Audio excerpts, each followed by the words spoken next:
श्री पुरुषोत्तम मास कथासार अध्याय 7. सुदेव गौतमी ह्यांची कथा. श्री गणेशाय नमः. सूतमुनी शौनकादिक ऋषीवर्गास सांगतात की सुजन हो, वाल्मिकी ऋषी हे राजा दृढधन्वास त्याच्या गतजन्मीची कथा सांगताना पुढे सांगतात की हे राजन, त्या सुदेव ब्राह्मणाने आणि त्याची पत्नी गौतमी ह्यांनी प्रसन्न झालेल्या श्रीहरीकडे पुत्र संततीची मागणी केली. त्याची ती मागणी ऐकून स्वतः श्रीहरी हे थोडेसे चिंतित झाले.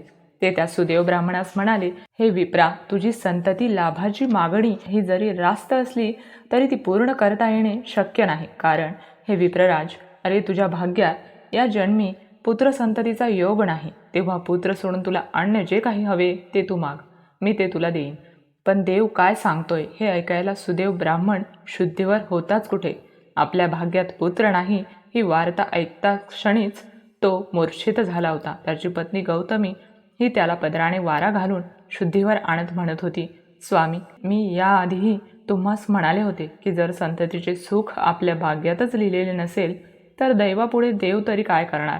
त्या विप्र दंपतीची ती करुण अवस्था पाहून सोबत आलेला गरुड राजास त्यांची दया आली. तो हात जोडून आपल्या स्वामीस प्रार्थू लागला, हे नारायणा, आपण साक्षात भगवंत आहात, देव आहात. तुम्हाला अशक्य असे ते काय आहे. तुम्ही मनात आणले तर आपल्या भक्तासाठी तुम्ही काहीही करू शकता. जर तुम्ही तुमच्या भक्ताची इच्छा पूर्ण केली नाही तर भविष्यात भक्त तरी तुमची भक्ती का करतील. देवा, माझीसुद्धा तुम्हास हीच विनवणी आहे की आपण आपल्या भक्ताची ही एवढी विनवणी, इच्छा, मनोकामना पूर्ण करा. तेव्हा एक वार आपले प्रिय वाहन असलेल्या त्या गरुड राजाकडे पाहून भगवान विष्णू त्याला म्हणाले, हे पक्षीराज गरुडा, तुला जर या विप्राची इतकीच करुणा येत असेल तर तू तुझ्या अधिकारात या ब्राह्मणास एक पुत्र दे आणि यास संतुष्ट कर. प्रभूंची ती आज्ञावजा संमती मिळताच गरुडाने पक्षी वंशातला एक पुत्र त्या विप्र दंपतीस दिला. तसेच गरुडाने गौतमीस पुत्रवती भव असा मंगल आशिषही दिला. संतुष्ट मनाने सुदेव ब्राह्मण आणि त्याची पत्नी गौतमी ह्यांनी प्रभू पदवंदन केले. देव अंतर्धान पावले. आता लवकरच आपले मनोरथ पूर्ण होतील या आशेने ती दोघेही सुखावली. पुढे योग्य वेळी गौतमी गरोदर राहिली. 9 मास पूर्ण होताच तिने एका सुंदरशा बालकास जन्म दिला. पुत्र लाभाने दोघांनाही अपूर्व असा आनंद झाला. सुदेव ब्राह्मणाने मोठ्या थाटामाटाने मुलाच्या नामकरणाचा सोहळा पार पडला. त्याने त्या बाळाचे नाव शुकदेव असे ठेवले. हळूहळू छोटा बाल शुकदेव हा लाडा कौतुकाने लहानाचा मोठा होऊ लागला. पाहता पाहता शुकदेव हा 8 वर्षांचा झाला. आता सुदेव ब्राह्मणास पुत्राची मुंज करण्याची चिंता लागली. त्याने ब्राह्मणास बोलावले. ज्योतिषांना पत्रिका दाखवून मुंजीचा मुहूर्त काढला. एका शुभदिनी शुकदेवाची मुंज करून त्यास गायत्री मंत्राची दीक्षा दिली. पुत्राची मुंज झाल्यावर पित्याने त्याला अनेक शास्त्रे, वेद, पुराण यांचे ज्ञान दिले.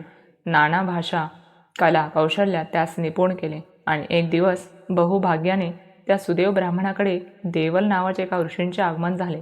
त्या विप्र दंपतीने ऋषींचे उत्तम प्रकारे आगत स्वागत केले. त्यांचे पूजन करून त्यांना दूध फळे दिली. प्रसन्न चित्ताने देवलांनी त्या ब्राह्मणास त्याचे क्षौमकुशल विचारले.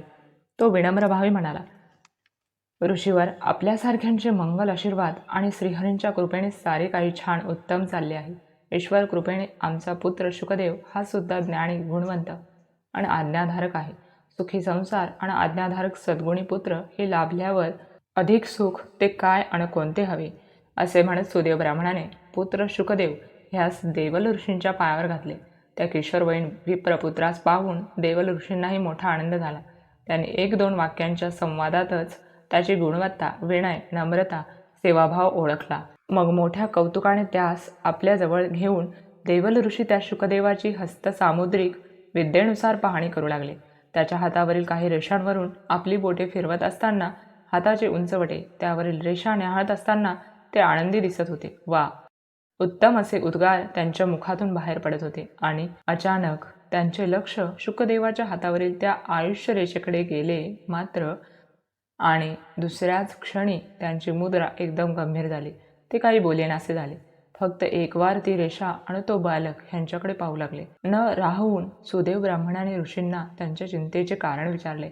तेव्हा देवल ऋषी म्हणाले, विप्रराज, अरे कसे सांगू, हा पुत्र अल्पायुष्य आहे. तुझ्या या पुत्राचा 12व्या वर्षी पाण्यात पडून मृत्यू होणार आहे. ती वार्ता ऐकली आणि कोणालाच पुढे काय बोलावे, काय करावे तेच कळेना. पिता, पुत्राच्या चिंतेने मूर्छित झाला. नारायण ऋषी नारदांना म्हणतात, हे भक्ता, आता या सुदेव ब्राह्मणाच्या घरात पुढे काय घडते तो कथाभाग आपण पुढील अध्यायात श्रवण करूया.